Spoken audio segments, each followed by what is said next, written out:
What is up, everybody? It's Dr. Vibe here, host and producer of the award-winning Dr. Vibe Show, the home of Epic Conversations. I'm the host of Epic Conversations. Also, 2020 Best Podcast News Award winner, 2018 Best Innovation Award winner given out by the Canadian Ethnic Media Association. Also, I host the only online show in the world for fathers and dads that is sponsored by Dove Men Care. It's also co-sponsored by Dad Central, Canada's national fatherhood organization. And also, one other thing, I am the board chair for the Global Food and Drink Initiative, and that's a not-for-profit organization based in the United States, though I'm based in Canada.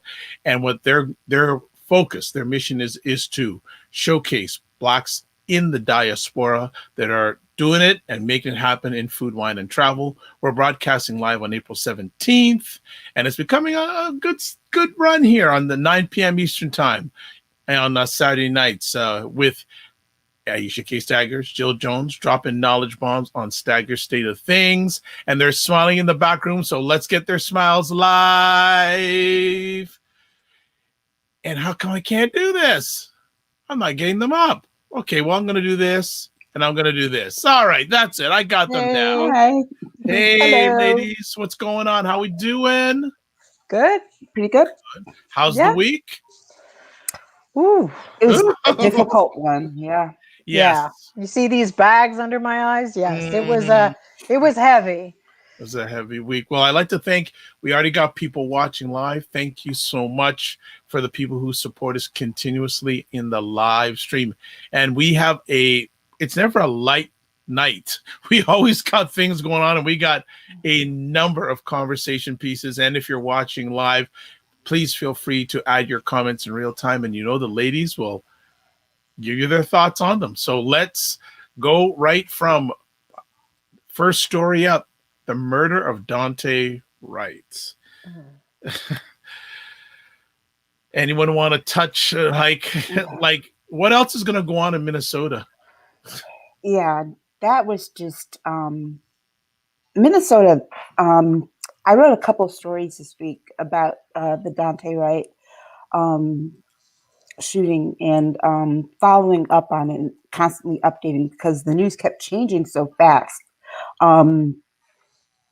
And I started looking into the history there in Minneapolis, and there have been a number of police shootings, not, going back to Philando Castile, and then you've got Jamar Clark and just a number of police shootings in the Minneapolis area.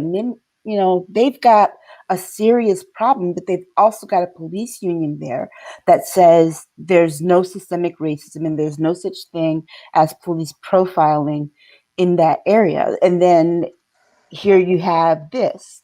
It was just tragic. And I think that they had to act swiftly with taking this officer down, because after 26 years, there's no way that you can mistake your taser for your gun when you always put your gun on your dominant side.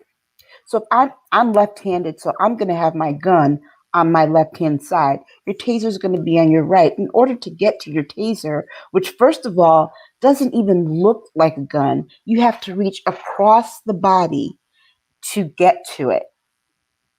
And I think a lot of this too with this officer was bravado. She was training another officer, so in the midst of all this, she's showing off. And it seemed to me that there were already two other officers there. She actually didn't need to show up the way that she did. If those two men weren't capable of handling this one person, that she needed to show up with a gun, this makes no sense. And so there definitely was culpability on her part. And, the fact that she resigned so swiftly tells you that she knows it was a bad shoot, period. The stop in and of itself was bad, because in the United States, these DMVs have been shut down for almost a year. it's difficult. I mean, expired tags are very common. Expired licenses are common because you have to make certain appointments to get things done. And police officers have been pretty kind of lenient about these things because they know in this pandemic, it's hard to get your car, your registration and your tags and everything up to date. In most places, they're allowing you X number of months to deal with this. So even the stop was bad. The whole thing was bad from beginning to end.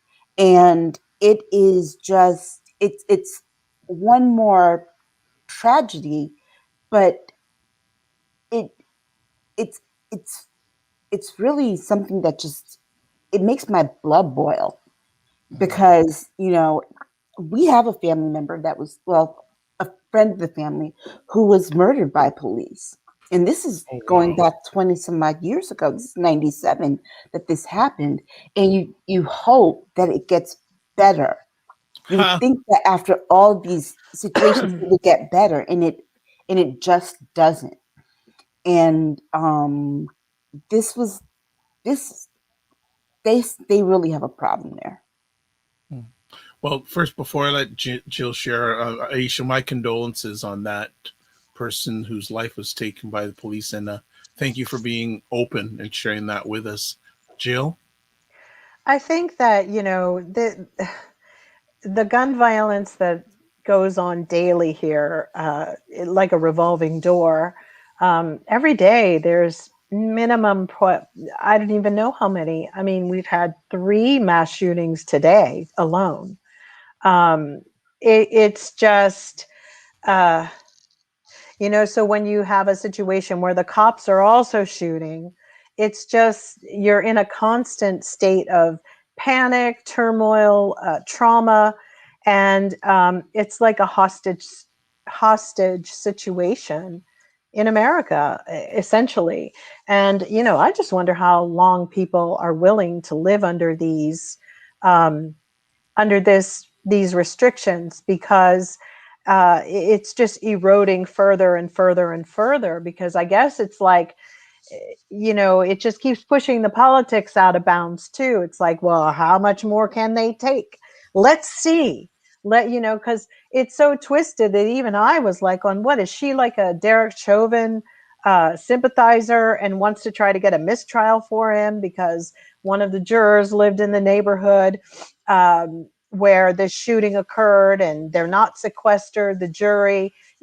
It's like it's gotten to the point now where I spend my time trying to put a scenario to something that is incompetence, racist. Take your guess what it could be. We don't even know. Accident seems like the most ridiculous thing in the world at this point, because it's starting to be like there aren't any accidents. It's like, and there aren't any coincidences either. And unless she comes back with, a diagnosis that she has a frontal lobe dementia, I really have to question what actually occurred there and why she felt the need to use a weapon.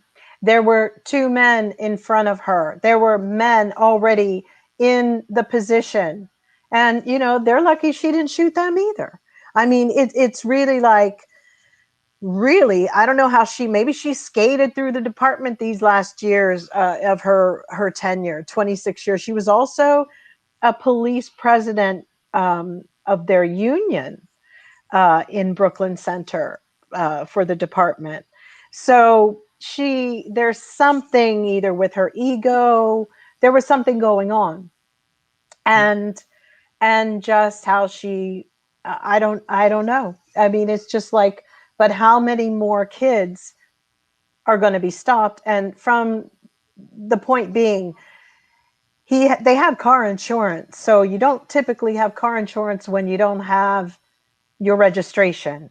That's usually how it goes. So the fact that the mother was giving this information, as far as I'm concerned, the tag situation was based upon the how delayed and backed up the Department of Motor Vehicles are in Minnesota. And let's just be very clear, maybe they need to hire some people and get that done, because otherwise it's going to be a free-for-all for all police in Minnesota, because clearly, I put up a really crazy meme that, give them bananas instead of guns, because, this Barney Fife routine, like from Mayberry RFD, that do they need one bullet? I mean, what is happening? The training is so poor, so poor. And I mean, and then in the middle of it, we have the Chauvin testimony talking about all this training that they get. Fact is, I don't think they get trained at all. I think they basically come out of the academy after 4 months. They're in the academy. When you look at most countries, have people in their police academies for a couple of years. This is like stingy pays twice. We are such a butt cheap ass country when it comes to our citizens and the life and their well-being. We are cheap as shit. Sorry. We don't pay for anything. We've gotten it down to, oh, you think of science? No, not really. Nobody's trained. And also, just because people apply doesn't mean they should all be accepted.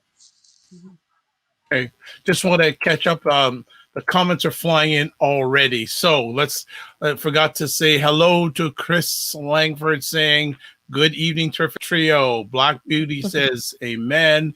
Williams Salace, haven't heard from you in a long time. Input from a former cop.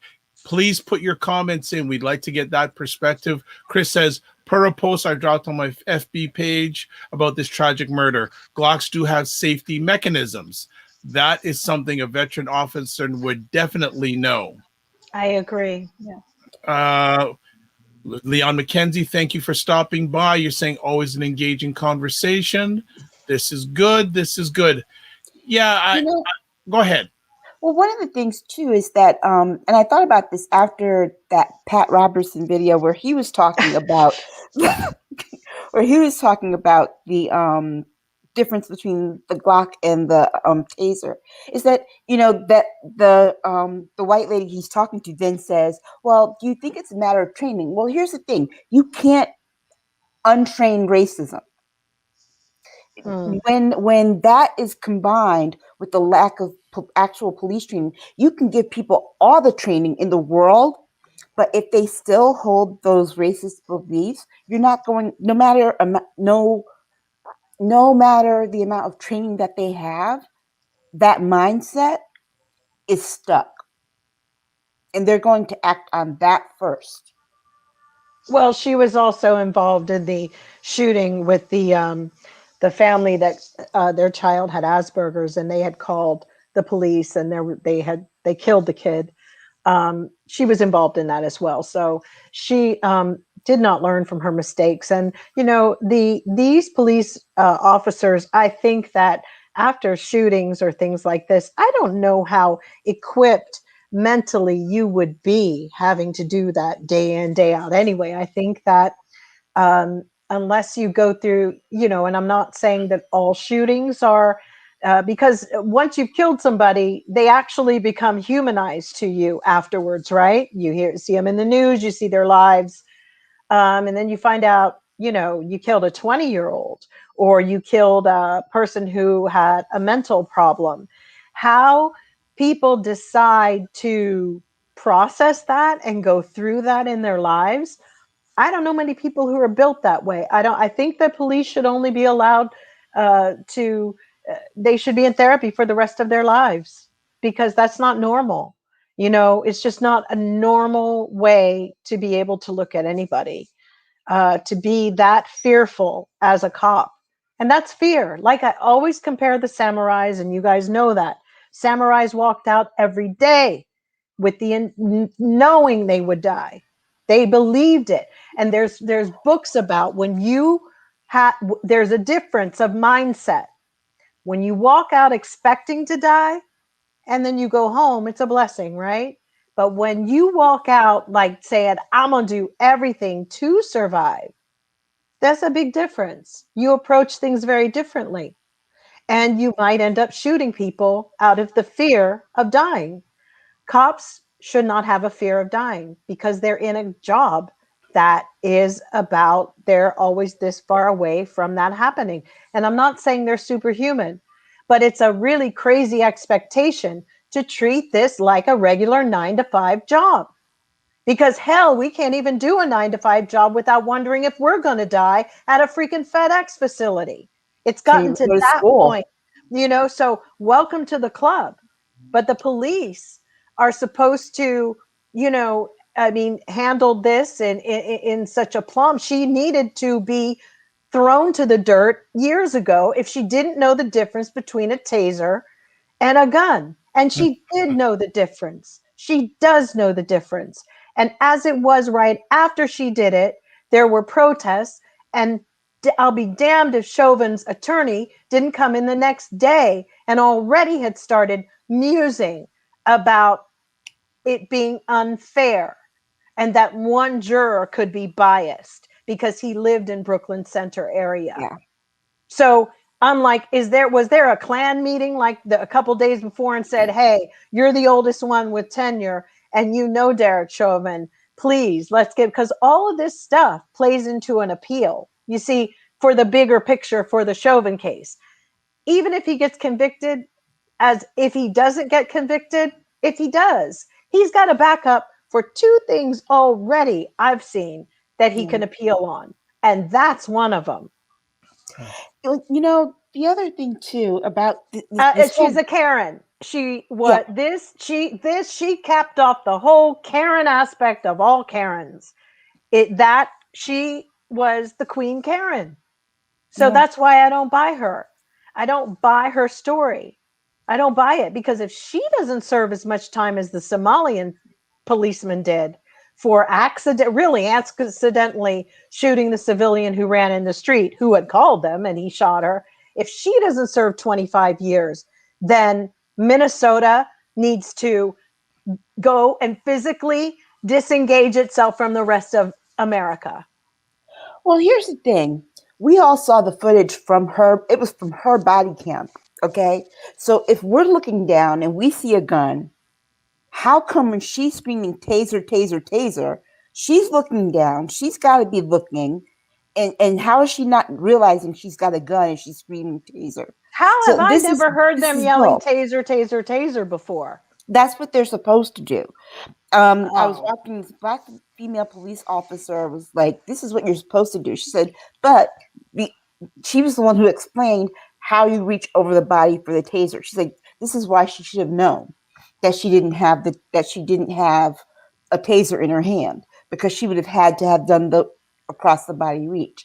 But she was saying that, looking down, it was eye length. How do you not notice that you're holding a gun and not a taser? But what you said is right about the charges. She's being charged with manslaughter, not murder. So she is going to get less time than she ordinarily than the Muslim police officer who accidentally shot, get this, a white woman. So, you can't win. In America, you can't win. It's a doomed place. And every day I wake up and say, wow, the future is really grim for this country. You've got a great president who's trying to really reel it in. But today, watching Prince Philip's funeral, it just dawned on me, this is the end of an era. And it's an era of all those people in that age group. It's the end of an era when people took whatever you feel about the king or the queen or any of these things. But when duty or the belief in your duty or your allegiance and your integrity to that was first. Now, because everyone today was like, I can't believe the queen is sitting there alone. Y'all need to quit thinking the queen is you and has your life. She doesn't. You wouldn't even know the nth of what that's like. She can sit alone. That's her duty. She wanted to. But our police officers don't even have it. We don't have that generation that knows what duty is, or the duty is to white supremacy. They brought that back. They brought that duty, that allegiance, that integrity to a community of hate that they feel a part of a familial bond. Yeah. That's what was created in the last 4 years, solidified. Not that it was created, it was congealed. This stuff that's going on here, it's grim. It's grim. And I keep telling y'all, find a backup plan of where you want to live, because it's sure, if you are a person of color, you will fight to the death to be a part of it, because they do not want Black people in this country, and they do not want people of any color. Let me just slip in here. Chris Langford, geez, Pat Robinson, insane dust in a suit. I thought the apocalypse was right then. I was like, is this it? Because this man, you know, God bless him. On that, I was just like, wow, this little dude is holding these guns and the taser, and that image alone was like, oh wow. I know. But then when he was like, these police, I just figured, I was like, he saw that Philip died, and he like was, Lord, I'm next. I know. Oh my gosh. Because isn't he like 102? Okay, let's move on. And could it get any crazier in Minnesota? We're now George Floyd trial week 3, and it looks like we're broadcasting this on the 17th. So I've been told, from what I've been reading, not been told, but what I've been reading, the trial is going to finish on the Monday. So next week could be a very interesting week, another interesting week in American history. What did you? They're closing schools in Minneapolis next week because they're expecting a verdict.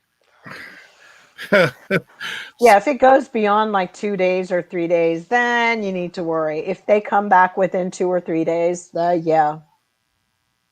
What did you get out of anything out of the third week, especially the defense team? They're like about to blame a ham sandwich for killing George Floyd. I mean, he was like grabbing at everything. It's like pretty, like I said on Twitter, next thing you know, he was going to say, Nelson, that he killed George Floyd. Anybody and anything but children. I mean, it was the drugs, then it was a heart attack.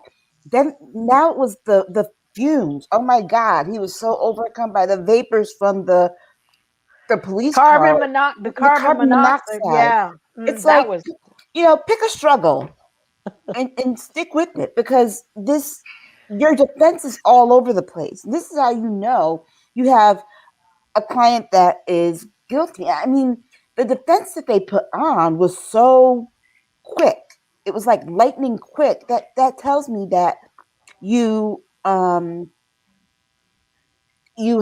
no defense, really. And then I like the fact too that the prosecution caught their expert witness in a lie.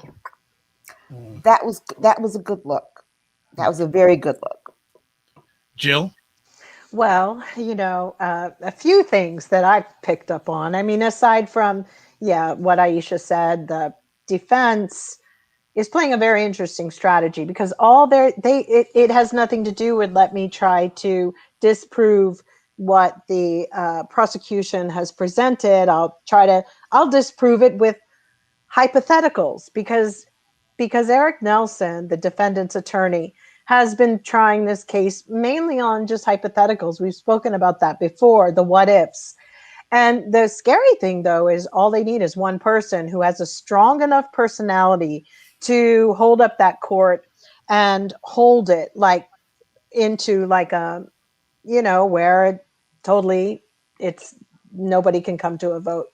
So the thing for me that was interesting, where it was kind of nail biting, was when we had the South African expert who came up, and he's the one who had the carbon monoxide theory. Now, this guy has been called on he's on everybody's radar. He always gets called as a witness. I think Greg Kirshner has used him before, and he used to be the Baltimore medical examiner. He's being sued actually for a very similar case at the moment, like the George Floyd case, because they're saying he colluded with the police to give them the medical examination that they wanted. So that's the alleged claim against him.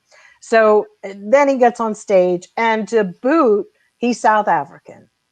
So he was South African, and all I started hearing was Peter Gabriel's Biko, Biko, Biko, Biko.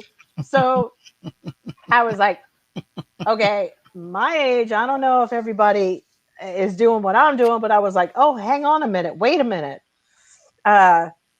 You know, for the young folks, they may not know about Stephen Biko, but this South African, and so he was talking and doing his thing, and everybody started on Twitter a little bit like, I can't believe they just got a South African dude up here in the middle of this. Even South Africans were chiming in like, yeah, he should know.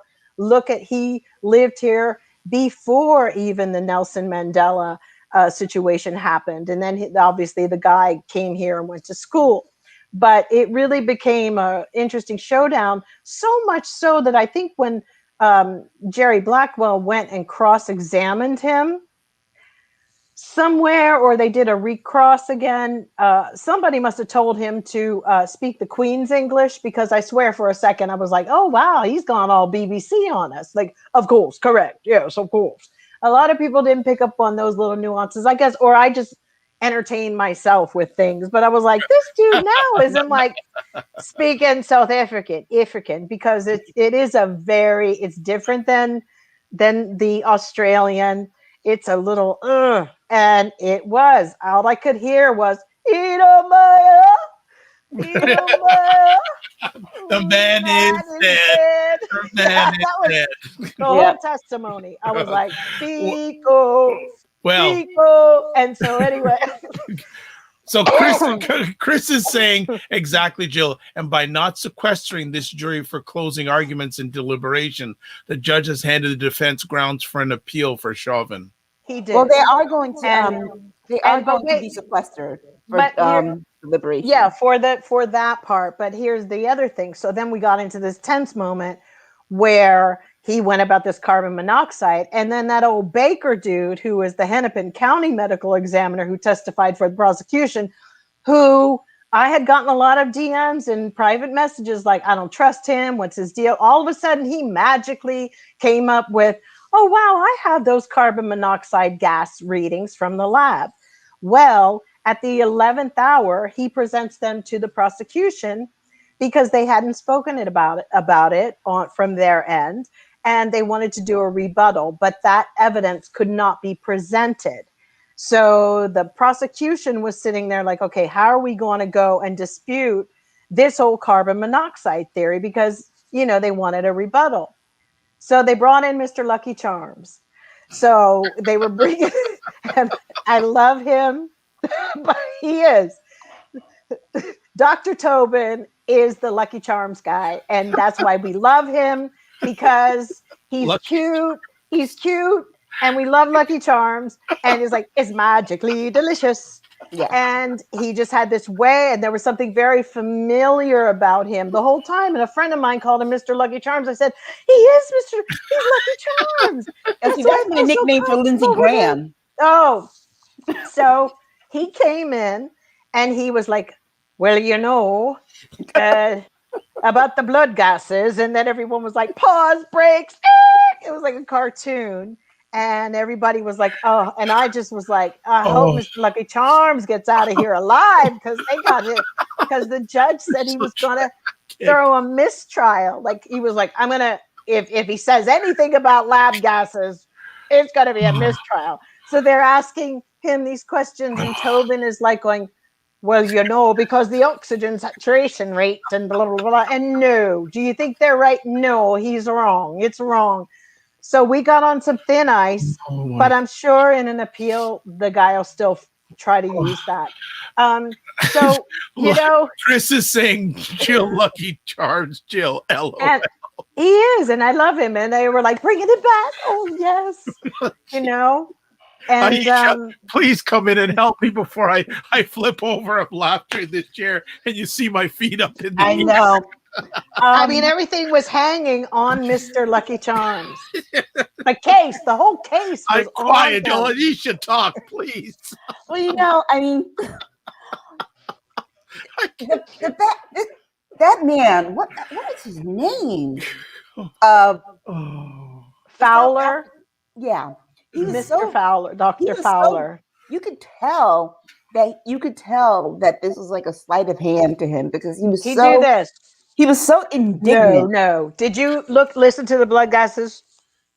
Well, No, correct. No, not at all. no, I didn't well, open up anything. I didn't look at I any love the books. fact I that didn't think so. I love the fact that Jerry Blackwell just kept going on to him and be like, and he would try and work his little defense in, and Jerry Blackwell's like, I asked you a yes or no question. Yeah. Just went back down and wrote, You know, that was a yes or no question. And he just got correct. and I kept hearing the choir going, So you see what you started now, Jill? See what Chris says? Yellow balloons, pink stars, and green clovers. He's just so Purple cute. horseshoes. I just Don't forget the love purple him. horseshoes. Yes, and purple horseshoes. And it's my favorite cereal. Oh, well, and here Mine too. you see what you've caused. Now, here's another comment. Just FYI, I would pay for an Audible book read by Jill in that Lucky Charms voice. The magically delicious. Oh, You know, I mean, so it was very eventful, and I'm like watching this at home, all running through the house. Oh man, so. well, here's someone here now, a brand new Mayor Yay Lurch is saying, but the judge is going to help by giving a mistrial, just like the Cosby case judge did. We'll see. Well, at this point, I don't think he can. No, He can't at this point because they're at closing arguments. Unless something else comes up, he can't possibly give a mistrial.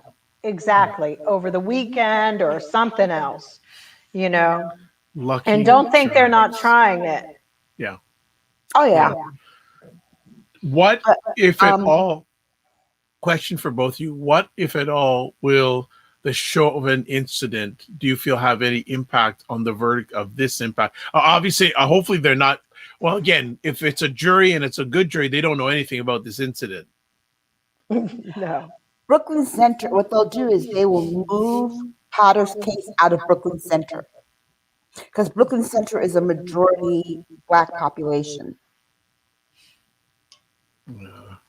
How are you two feeling about the trials? If the jury follows the evidence, the actual evidence that's been presented, I see a conviction, but I'm still concerned about that one juror that has the book deal. Yeah, me too. And that can go two ways. You see, that juror who has the book deal. Why is that juror still on then? Exactly. I mean, even Chauvin could use that as feeling, either way, just the fact that somebody would be making money off of his. So whoever that person is, they're probably a ringer, you know? Yeah, it's not I'm not feeling good about that situation. And let's be clear. The other thing that happened this week too is that Chauvin chose not to testify. Yes. He also, in the choice not to testify, he pled the Fifth. And remember what pleading the Fifth Amendment. The Fifth Amendment means that you might say something too that could incriminate you. That's what I found strange. Right. Because pleading the Fifth, I would have rather I would have thought I'd rather go up there and say, not this. No, I don't have any blame. Rather than the Fifth leads sort of questionable. Exactly. That opens the door for the jury to say, well, why didn't he testify? If he's not guilty, why didn't he testify? Especially when the defense really only took less than 3 days, when the prosecution took 2.5 weeks to present their case. I mean, it really, that's the other thing the jury gets to examine. Why did the defense only take this short number of days if he's so innocent? Because, remember, the burden of proof lies with the prosecution. So the prosecution laid out this long case. Remember, the case was supposed to last 6 weeks. Yeah. They had a good 3 weeks to lay out a defense, and they had such pathetic witnesses. And so it tells you right there that they didn't really have a case. They didn't really have a defense for him because they were pulling out every possible, like I said before, they were pulling out every possible reasoning, like even the part with the carbon monoxide. Could he have died from the carbon monoxide? Well, guess what? That still becomes Derek Chauvin's responsibility because he put him on the ground. He wouldn't have been near the fumes had he not been put on the ground in the position he was. So how is that a defense? Because I already think he knows what he's going to appeal on, even if he gets convicted. And it was like pointless for them to move forward with the trial. I also found it really interesting because in 2014, there was a case in Brooklyn of an officer, a rookie actually, who just started working on the force. And he was going into one of the buildings in the public, not a great neighborhood, whatever. And his gun discharged in the stairwell, right? And it ricocheted. I remember that. And it hit a guy and his girlfriend who was walking down the stairs, and it killed the guy. So in that case, the guy, of course, claimed it was an accident. But he also testified. And when he testified, he was like, I'm really sorry. I didn't know, whatever. But he got convicted, but he never served time. That they saw it as time served for the amount of, by 2016. And then he was on probation. And of course, he wasn't allowed to be a police officer. But yeah, the fact that Derek Chauvin doesn't want to, but it really comes down to how the judge instructs the jury before they leave to deliberate. Those instructions that he gives are very key. They're very key to what their parameters are. And we need to pay attention what they are, because there's just some little openings that, that's the meat. Yeah. I mean, we've been dealing with the gristle a little bit, but the meat is really that part. It's really, we will see how he instructs them. So Chris is saying, right, Aisha, because there's no actual defense, cameras don't lie. Right. Yeah. It's true. So yeah. And that is the other part of it too, is that the defense, they obviously never, they didn't deal with the video at all. No, and he kept saying, look at this crowd, the crowd. I was like, that crowd wasn't even as much as like the Stone City Band with Rick James on stage or George Clinton in Parliament. I've seen more of a crowd on stage just in the band alone. I was like, damn. Wu-Tang Clan has more members than there were. Yeah, there were exactly. I was like, yo, what's he talking about crowd? That ain't no crowd. That's a group. Exactly. Look, they can fit it, and I associate people by how many minivans they can get in. Yeah, they could fit in a big Ford Suburban. Yeah, you could put them in. I was like, that's not really a crowd. They had two revolutions in there. Yeah, exactly. There you go. Well, folks, the trial will be going into deliberation tentatively on Monday. So who knows, by next week when we're on, will there be a verdict? Whether there is or not, it's going to be an interesting story. Before we, I just wonder, okay, hold on. There's a comment here. Chris says, OMG, where's Bootsy Collins when you need him? Exactly.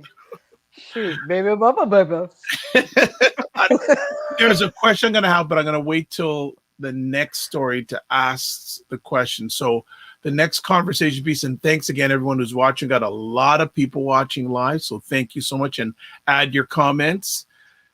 Adam Toledo police shooting. This is an interesting story for a number of reasons.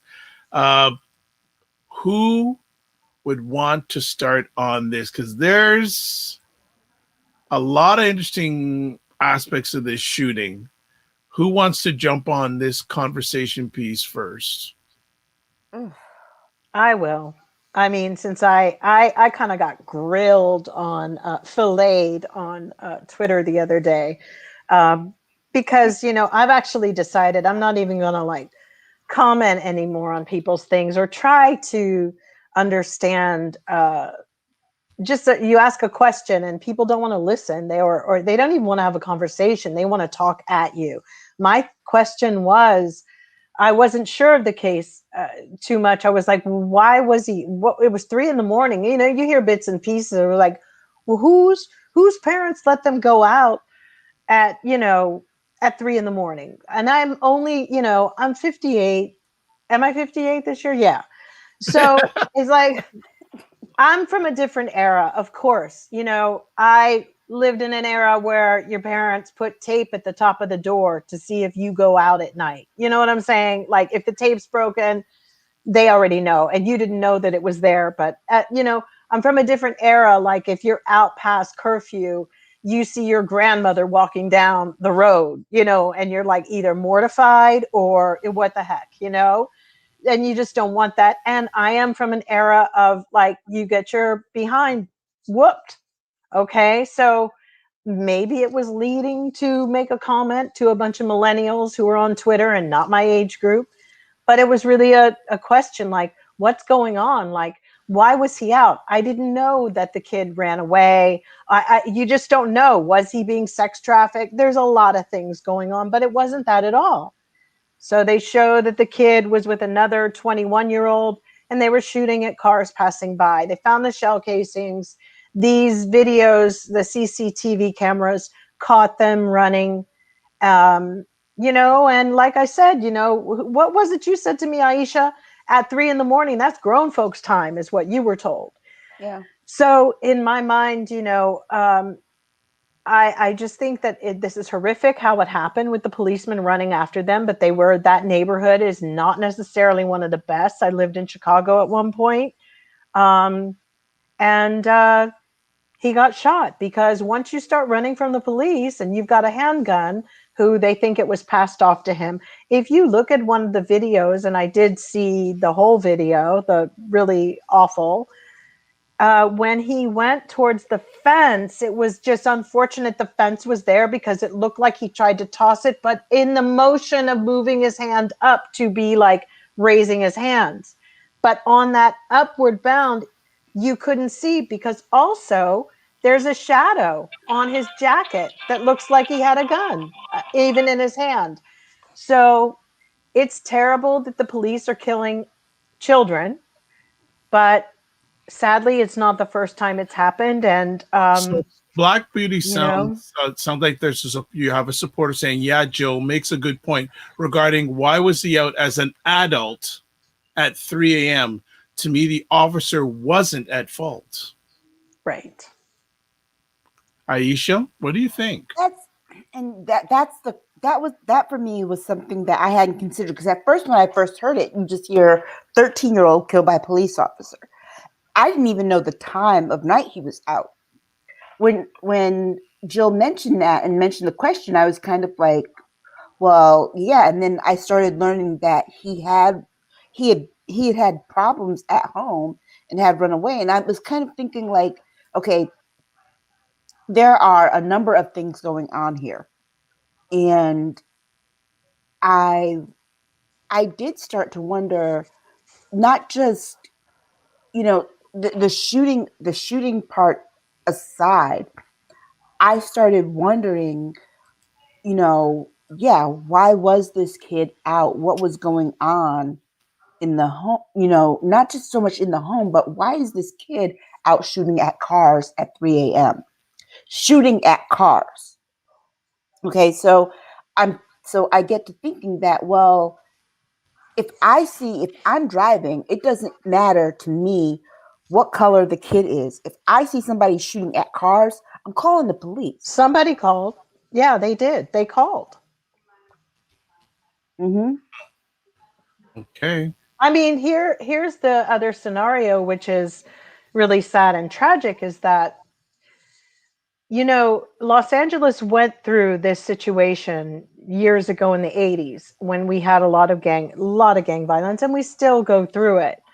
And generally, the Spanish gangs and the black gangs don't tend to get along. There are some that happen to, or whatever, but if this is, I don't want to put it into these terms, but I have family members that have been involved in these things.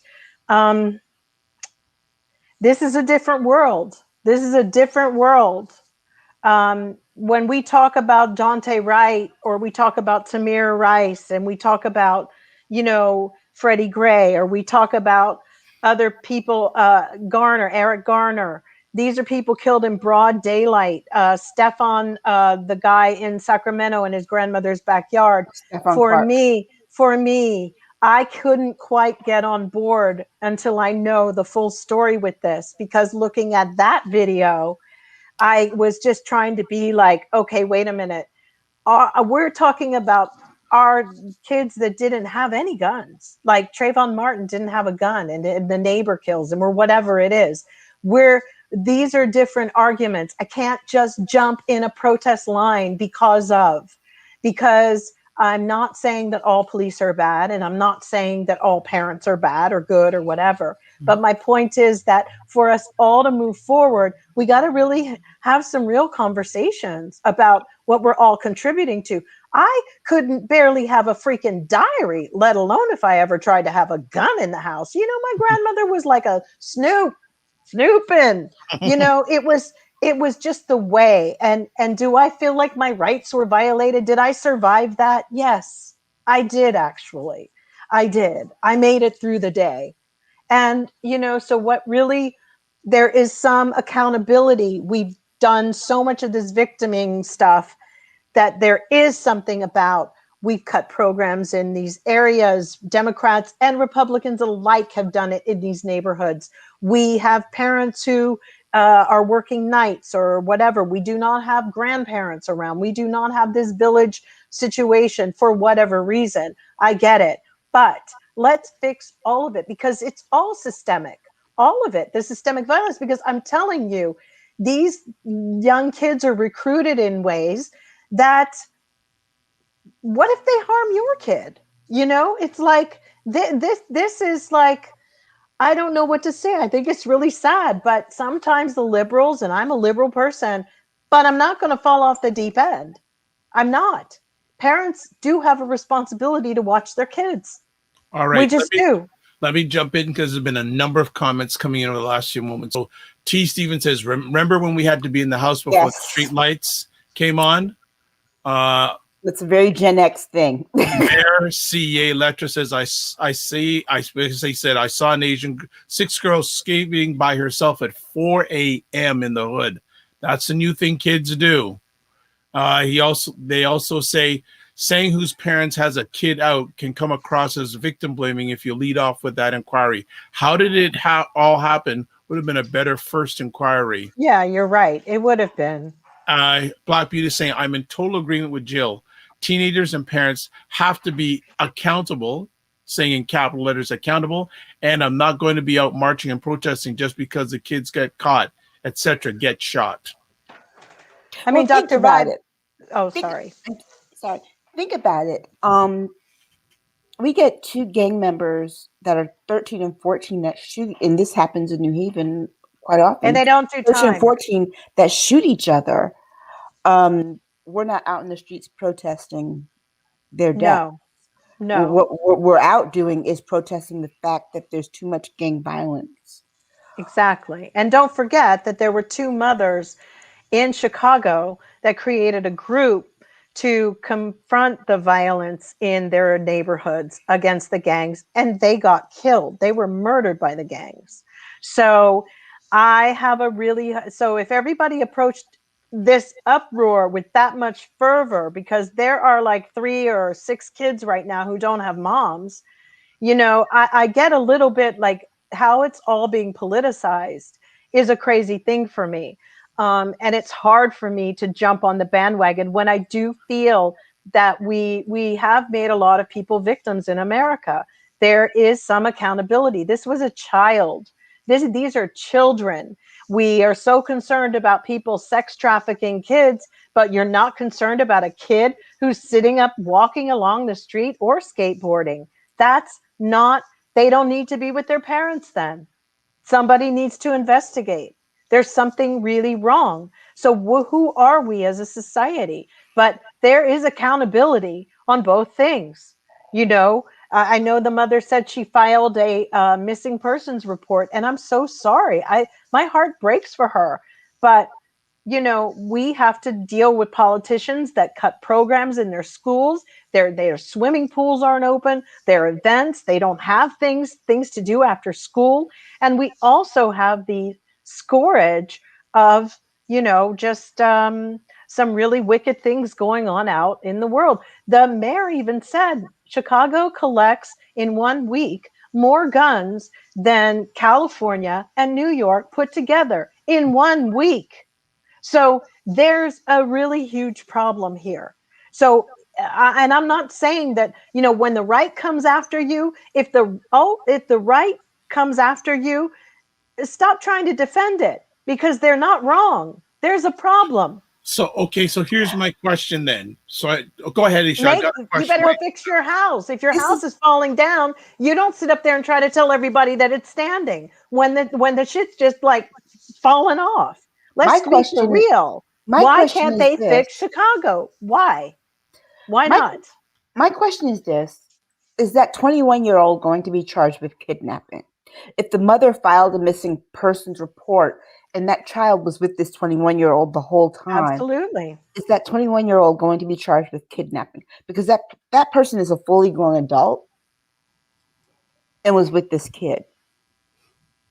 Yeah, I mean, it's outrageous what's happening. I mean, but it's that's systemic in itself. I mean, I guess it's sad the family had just moved in, but a lot of people in that neighborhood, from what I hear, a lot of them, there are people who are not savory. That, and also they don't all have maybe they're dreamers or they don't have their documentation. So a lot of things stay mum because of that too. So, you know, this is what we keep breeding and but we need to fix it because the reality here is that, you know, idle minds is the devil's workshop. Our kids have to be, you have to monitor your kids or just don't even have them. Okay, so I want to get back to the Chicago environment. Mm-hmm. Your former president was saying how much a mess Chicago was. He wasn't lying. But he got a lot of pushback from people. But he wasn't lying. He wasn't lying. He wasn't lying. But he was deflecting. There's a difference, okay? He wasn't saying it because out of care and concern for Chicago itself and for the people that live there, or to even improve it. Because if he was saying it out of care and concern, it would have been like, Chicago's a problem. What can we do as a country to help Chicago? What can we put there? When he said that, he was deflecting against his own stuff. That was I don't know. I actually have to say, at the time that he made those comments, he was deflecting about something that was coming at him.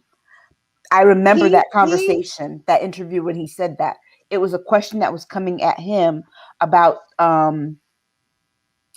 what was it? I can't remember. Okay, well, it was a question that was coming at him. Here's my... Electra saying, Aisha, you don't know that. He's saying. Don't know what? About the deflection piece, I guess. Well, yeah, I remember that interview. So yeah, I mean, in my opinion, I'm not a Trump supporter and I'm not a conservative, but I don't think he was wrong. And here's what I'm also going to tell you just about human nature. You keep, pushing and pushing people. People soon stop caring about you. And they just do. And nobody cares about Chicago and that area. They really don't. And the liberals just decided to pay attention. It's been like that forever, since Cabrini Green. I lived there when Cabrini Green was up. So, not that I lived near, but I'm telling you, like, let's get off of our high horses too, because the Democrats have done nothing either. The town has always been corrupt, has been corrupt since freaking Al Capone days. It's something about Richard the karma. Daley. Exactly. The Daley It family. has always, everything has always been lined up. It's in proximity to running guns, running drugs, just the way the logistics are of the state alone. But the reality is, people are tired of it. And, my whole thing is we are looking for gun reform from the going forward in our movement with the whole Black Lives Matter. And then I wake up the other day and Patrisse Cullors has bought five houses. So we're not even going to talk about that. But my whole point is, talk about the scales coming off of my eyes and just being done with them all. Because you can give platitudes and lip service, but fix it, do something. It's like showing up on a construction job and you sit there and bite your nails all day. This is work. And everybody wants to talk about Chicago. Dig into Chicago. Chicago has destroyed many a people. It is just that corrupt. It is that place for many reasons now. So I don't think that Trump was wrong. And I don't like Trump, but I will say I've had that resignation too. Like, yeah, there, let's find a good politician in Chicago that doesn't get killed or doesn't get removed or doesn't what. We have a mayor in Chicago who's decided to say she's not liberal. She's not a Democrat. Stop the labels. Just get stuff done. Get it done. And the police, I mean, on this shooting, I don't know. I don't know if necessarily, this is the battle that I want to get into with gang turf stuff, because I don't see it as the equivalent for what we've all been going through. It's not like you're stopped on the street in your car and you're just trying to go to work and you're a Black person. That's not what this was. Yeah. Let me. One thing. Go ahead. The deflection. Trump was being asked about his businesses and his investments in Chicago being investigated. And then he said that politicians have run Chicago into the ground and started talking about the gun violence and stuff there. That was the deflection that I had to remember it. But that was it. Yeah. So he didn't care. But what Jill said is right. The leadership in Chicago, whether it be Republican or Democrat, has been dreadful since the 1920s.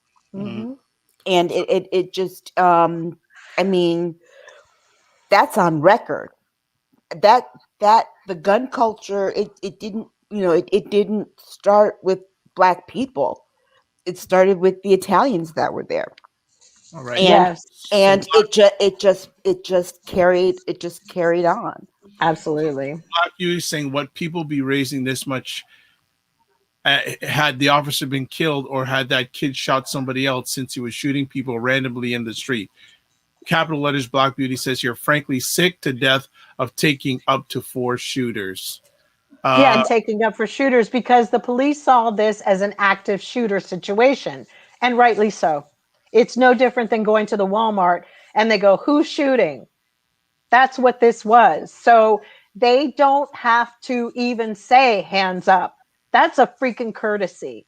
That was, because they have you on film shooting at people driving in their cars.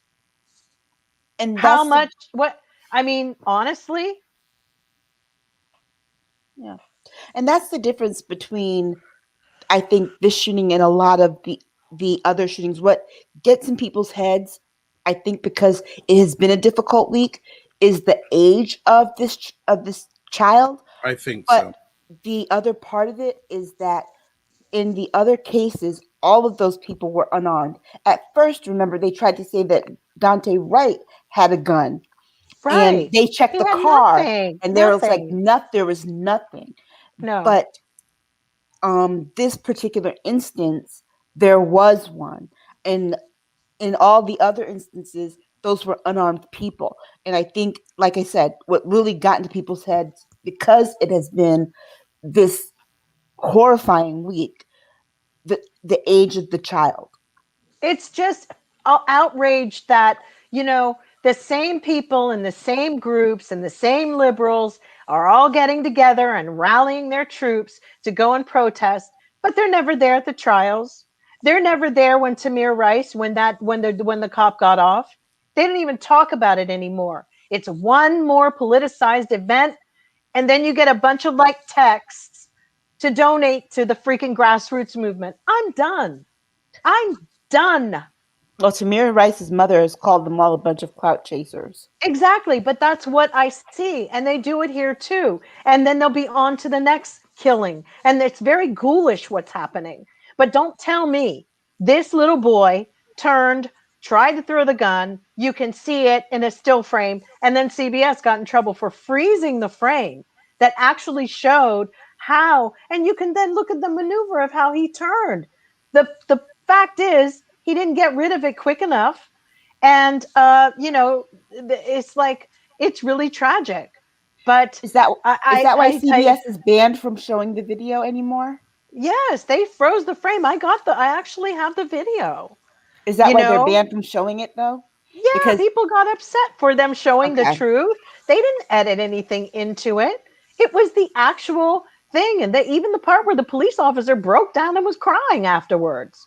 I mean, this is they do have you think in less than 800 milliseconds you have to decide if you're going to shoot. And I saw some people go, oh well, he should have let him shoot, should have given him the benefit of the doubt. This is not a video game. This is not where you can hit pause. And I think this other thing of slow motioning things down is really screwing people up. Don't slow it down to see how his hands went. Keep it in actual how it really went in reality, because you will see that raise your hands, all of that. It wasn't like this immediately. There was a beat, even with the little boy, to turn, drop the gun, and do that. I'm sorry, this movement and the shadow of the gun, because he didn't know if he flicked it, but following through was his hand coming up, which in the shadow, if you look behind it, still looks like he's holding a gun like this. That's it. It was a bad position. It was nighttime. It was 3 in the freaking morning.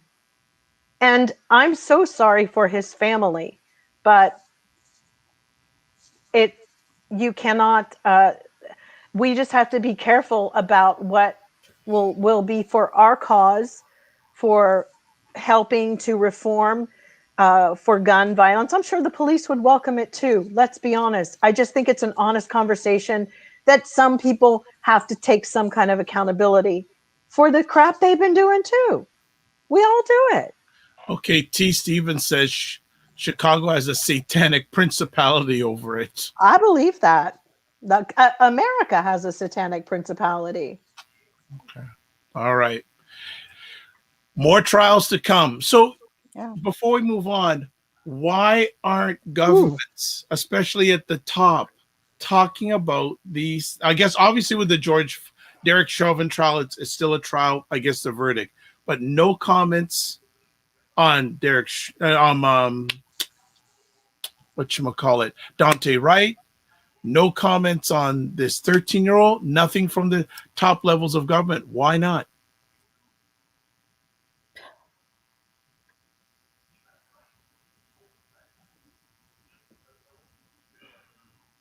They don't care anymore. This is not where they're headed. This is this. Y'all don't know when somebody decides to just like check out. Ain't nobody like checking for us. Nope. Okay. And they know this. They've got to now call the National Guard, whatever. It's not working. And then your leadership, our own leadership for BLM, is just house shopping. I mean, I told you things about this a few weeks ago, did I not? yeah, you did. I sent you some in our back channels. I showed how like they've raised well, and again, Black Lives Matter has raised. They say only 90. They do, but she doesn't have a monopoly on that term. But certainly, they weren't mattering when she was buying for her family, because she says that that's how she shows her. Everybody in Black culture takes care of their family, but Black Lives Matter got $92 million in donations. So where the hell is the money, and where did it go? There we go. Well, we'll have that as a set. We're going to bring that up maybe next week, because I think we need to dive deeper into that conversation piece. We will go. They're about to make me not a liberal anymore. I don't know what's happening to me. I'm actually done with all of them. Left, right, center. True Independent, Black Beauty turns into a race thing of, oh, you're picking on me because I'm brown or Black, instead of taking accountability. Absolutely. There's a part of that we have to do that. There are just some things like, no, your work ethic sucks. And I'll tell you something, and I want to say this clearly. A lot of times online, people think that I'm white. And it's very interesting. So I have white people coming for me, talking, racist. And then I drop, oh, well, I'm Black. But Black people are very interesting. They troll too. And Black people can be racist too, because they like to shut you up. They like to say you're white and you're a Karen and you're a this. And you know what's so interesting about that? You keep telling somebody who basically may legitimately not have a racist bone in their body, but they have an issue with you, not your color, but you. You keep playing that card, people check out and say, screw you then. But I have been so surprised lately with the amount of Black people, and they're victimizing and calling me white and that I don't know what I'm a racist. And it's been going both ways now. I was like, wow, this country is really doomed. It's so doomed because we judge people on the way they look. We judge them and we don't even know them. So I sort of am skating in between both worlds, and both sides stink. Okay. All right. The other comment, Real Django, these are some rough times we live in, and we're only fallible human beings, and we make mistakes. Governments make mistakes. And in addition, the mistakes people aren't as smart as they should be. Correct. He's 100 on that. Jill, the one person that got me was the white Latina tell you that you weren't Black. Called me Chicana, but it's happening. Yeah, it's happening a lot. And, it's happening a lot. You're not responding to me. I'm going, what? I know. Okay, good. Go on. But here's the thing. I shouldn't have to qualify or quantify who I am to either race. I shouldn't have to say I'm a Black woman, and I shouldn't have to say I'm not white. It's crazy that I have to. Because, and if you just sit and think of that over the weekend, there's something wrong with that, because I'm telling you, not everybody, we have been vilifying, a lot of people, if they're white and they talk about something, and the immediate shutdown is they're a racist. But the reality is sometimes it's not just that. We have to listen, and we can't just jump on that, because we will lose. You lose people who even care to be involved in your problem. Black Beauty is saying. And now some of them are overcompensating to the point of like, oh my God, now we're going to all, that's how you end up with the crazy white kids who go out and decide to fight for BLM and tear up the whole buildings, because they've been so...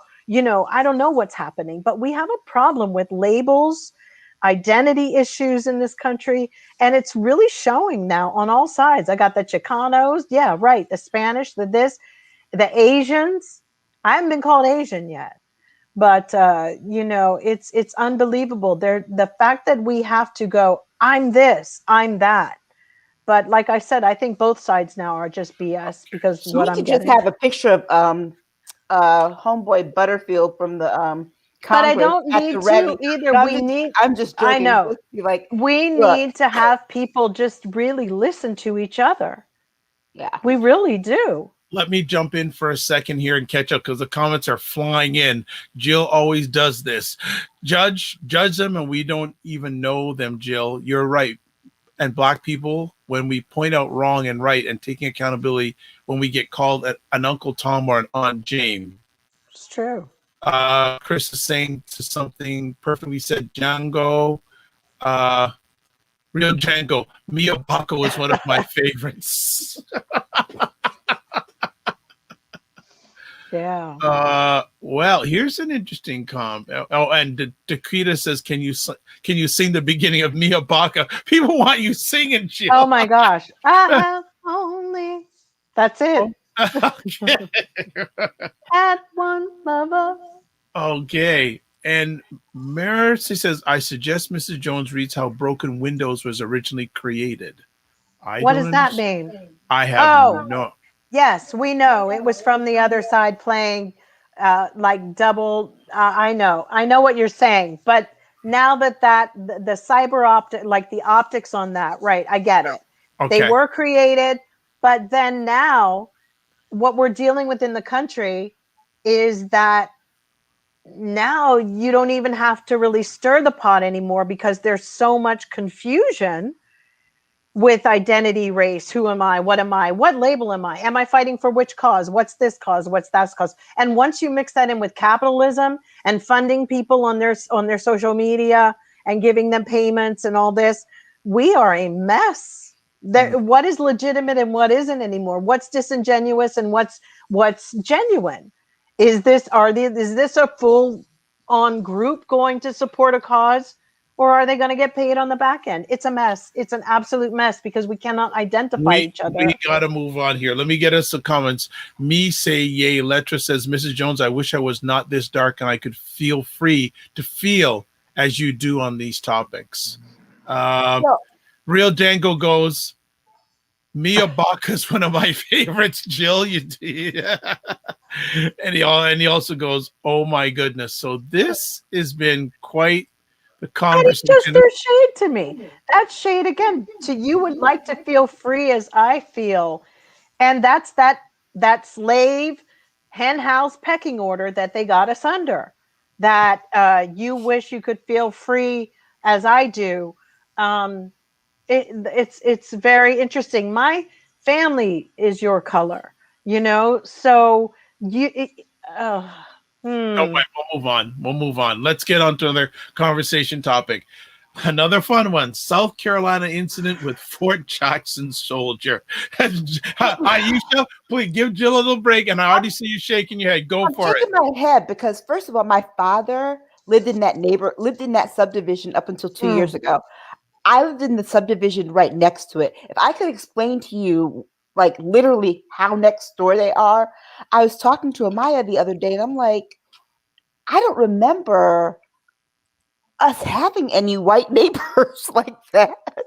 And you have a lot of middle class Black families that live in, especially in the Summit. So the fact that this dude was out there barefoot, looking like the trash that he is, telling this guy that, this isn't your neighborhood. I'm like, the nerve. Have you looked around at your neighbors?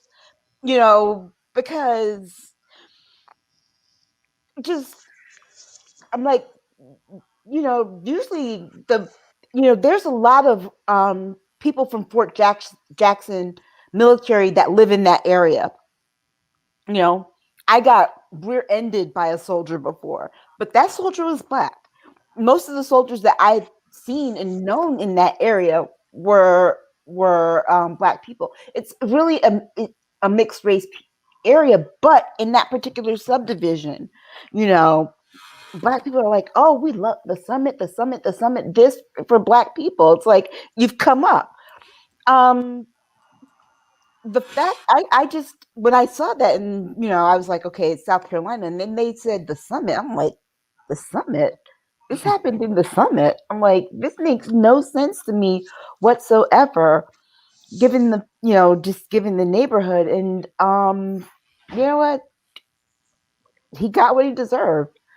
they showed up and showed out. And what was funny to me was that people assumed that because of how he behaved, it was a white neighborhood. And they're like, where were the neighbors? What were the neighbors were out there protesting.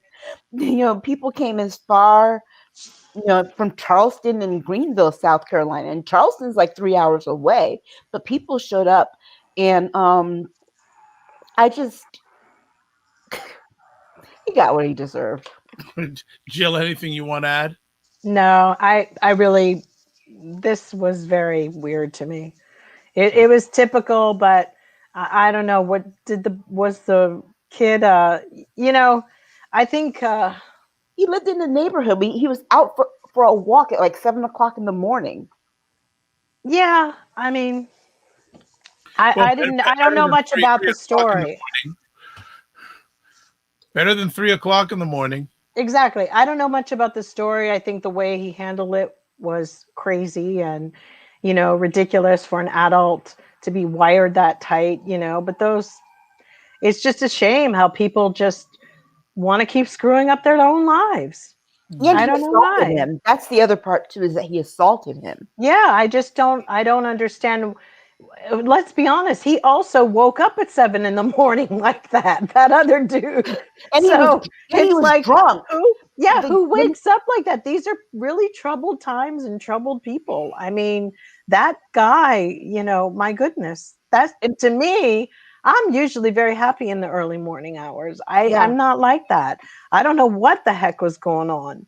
And then the wife, people have their own weird dynamics. They were like, what is that movie? That other Tennessee William, Who's Afraid of Virginia Woolf type of vibe. They both like egged each other on. It was kind of like people who have very crazy problems. The world just is entertained. They tune on and watch America every day. It is like the Truman Show. Yeah, a neighbor caught the video, and I was like, who goes out? And I mean, like I said, this is a subdivision. Yeah. These people are like professional Black people. Who the heck goes out in bare feet in the middle of the street? Them and their wife. I don't know what she was trying to pull, but but from what you said, he was drunk. She probably was too, and they'd probably been up all night brawling. And this is where it ends. Yeah, and now the military is going to deal with him too. He's been charged with assault and battery in Colombia by the Don't you want to move here, Dr. Vibe? No. Even on your COVID lockdown? Yeah, I will take it. Thank you very much. Real Django says, my neighborhood, the brother should have told the dude, quote, I'm an American. In America, this is my neighborhood. Unquote. Absolutely. No, I don't have any plans to come by soon, Jill. So sorry to disappoint you. And like I said, I'll leave it for that. I'll leave it. And the actions speak louder than any words I got to say. So let's move on to our second last conversation piece. Biden administration releasing information about Russia 45 connection. You mean there was a connection between Russia and 45? Wow. Who knew? Come on. There was? Come on, Aisha, tell us, because I never, this is the first I've heard of this. Yeah, they released this paperwork and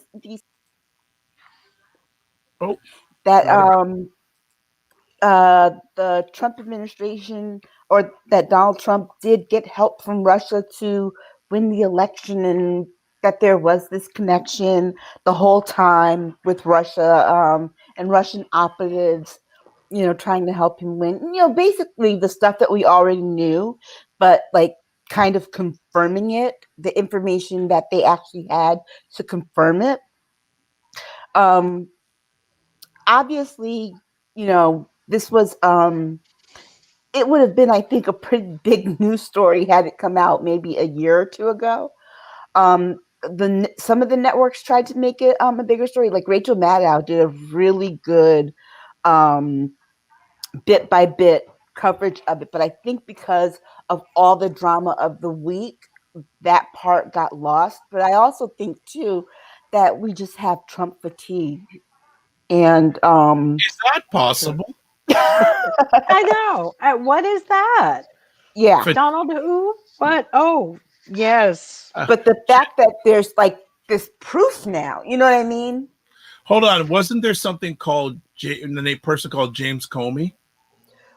Wasn't there somebody Yes. called Bob Mueller? Yeah, that's true. Gee, darn. I don't know. And who knows? Anything you want to add on this story, Jill? I think it's, I think that, like I said, it's how it all gets diluted and how it all gets watered down. I mean, the saddest thing for me about Russia right now is with Navalny, starving himself to death. And I just don't understand. That's another thing. Why'd you go back? Just stay in Germany after they poisoned you and don't go back. Yeah. Why? Call me a wimp. I know. We got some comments left over from the last story about that gentleman who attacked the young black. Yeah. Yes. Christina says they were probably on meth. I heard that makes people aggressive. That's and Real Dango awful. says exactly, Christina. So Probably. So for those who are new, and it sounds like we have a number of new people tonight, we always end off our conversations with the cockroach of episode's cockroach. And this episode's cockroach is the American First Caucus. Who would like to talk about the American First? Aisha. AKA the White Citizens Council of the Congress. Yeah. Basically, them in this, they're trying to form the little Anglo-Saxon caucus. I guess because, the little white power caucus is basically what they are. You've got Marjorie Taylor Greene teaming up with Matt Gaetz to hold on. What's going to be his future? Hold on a second. I thought that he didn't have a future. Oh, he has a future. Oh yeah, he does. Our courts are useless here. Don't you understand that? They're useless. And then that's why I don't want everybody to get their hopes up. Trump put people in courts and they are going to do nothing. Remember, Donald Trump was accused of sexually assaulting a 14-year-old and became president. So yeah, that's where we are in this country. Yeah. Sorry to interrupt about the caucus. When I heard that name, I just want to know what's going on with that. That's the American First Caucus. So it's not American first. It's white people, white power first. It's a white supremacist caucus. It is.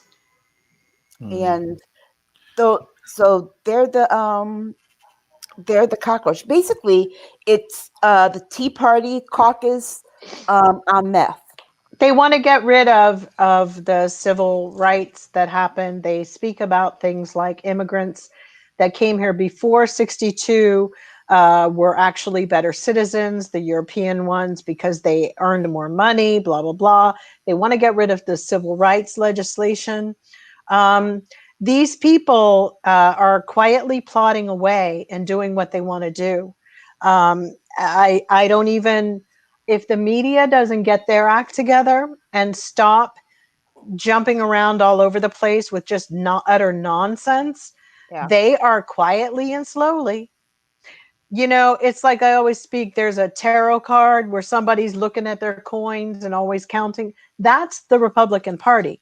They're like, do what you want. They are always planting seeds and they are always thinking surrounded by pentacles because money, money, money.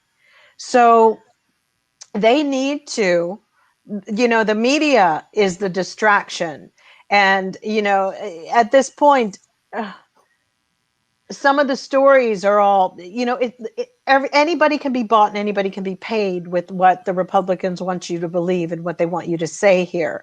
The biggest thing for me is, why do we have Fox, which is run by a foreign company of brothers, a father and his two sons, that basically, if this was the 1930s, we would have thrown them out. Hoover would have had them out for being traitors to the country, and they are still. They are. They are here to constantly disrupt and create doubt in our nation, and they've succeeded. You know, as I keep saying, they share women, they share drinks, they share cigars. Yeah. They're all the same. We're in a really bad situation, and the media is tied up in it too. Okay. Well, final comments by some of the viewers tonight.